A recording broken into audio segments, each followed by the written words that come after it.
কোথাও প্রায় হাঁটু সমান জল, কোথাও জল ঢুকেছে বাড়িতে, কোথাও দোকানের মধ্যে জল থই থই। রাস্তা দিয়ে যেন নদীর স্রোত বইছে। রাতভর টানা বৃষ্টিতে জলমগ্ন শিলিগুড়ি পুরসভার একাধিক ওয়ার্ড। সবথেকে খারাপ অবস্থা 31 নম্বর ওয়ার্ডের অশোকনগর এলাকায়। বাড়ি থেকে বেরোলেই হাঁটু সমান জল, তা পেরিয়েই গন্তব্যে যেতে হচ্ছে বাসিন্দাদের। স্থানীয়দের অভিযোগ, বেহাল নিকাশির জন্য প্রতি বছর বর্ষায় এই জল যন্ত্রণা।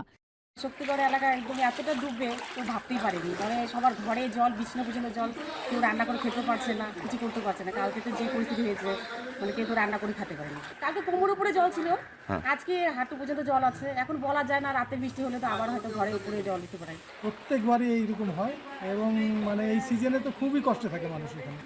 আচ্ছা, আর আশেপাশে সব এই পুরো অশোকনগর এই এলাকাটাই খুব খারাপ অবস্থায় থাকে মানুষ।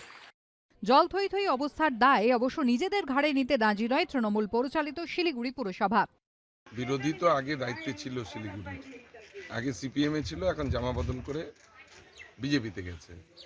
তাদেরই তো কর্মফল আমরা ভোগ করছি। তারাই তো আমাদের উত্তরসূরি ছিলেন। নদী দখল হয়েছে বামেদের সময়, দীর্ঘ 40 বছরে।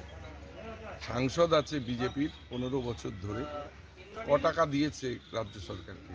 বাংলার প্রতি বঞ্চনা আর সমালোচনা। শিলিগুড়ি সহ বিভিন্ন জায়গার যেটা সমস্যা, সেটা হচ্ছে হাইড্রেনের উপরে সমস্ত দোকান বসিয়ে দেওয়া হয়েছে। সেখান থেকে বিভিন্ন ধরনের ব্যক্তি, বর্তমানে শাসক দল, তারা হচ্ছে বিভিন্ন অর্থ উপার্জন করে। হাইড্রেনগুলো বন্ধ হয়ে আছে। যেহেতু আমরা জানতাম আমাদের একটা আর্থিক সমস্যা আছে, আমরা পরিবেশ দপ্তরের সাথে একটা সামঞ্জস্য বজায় রেখে কখন কি ধরনের বৃষ্টি হবে সেইভাবে কিন্তু আমরা আমাদের পৌরসভার 5 বছর চালানোর চেষ্টা করেছি। মঙ্গলবার জলমগ্ন এলাকা ঘুরে দেখেন ডেপুটি মেয়র ও পুরসভার সদস্যরা। কথা বলেন স্থানীয় বাসিন্দাদের সঙ্গে। পাম্পের মাধ্যমে জল বের করার ব্যবস্থা করা হয়। পুরসভার তরফে খোলা হয়েছে কন্ট্রোল রুম। Helpline number 7557035194।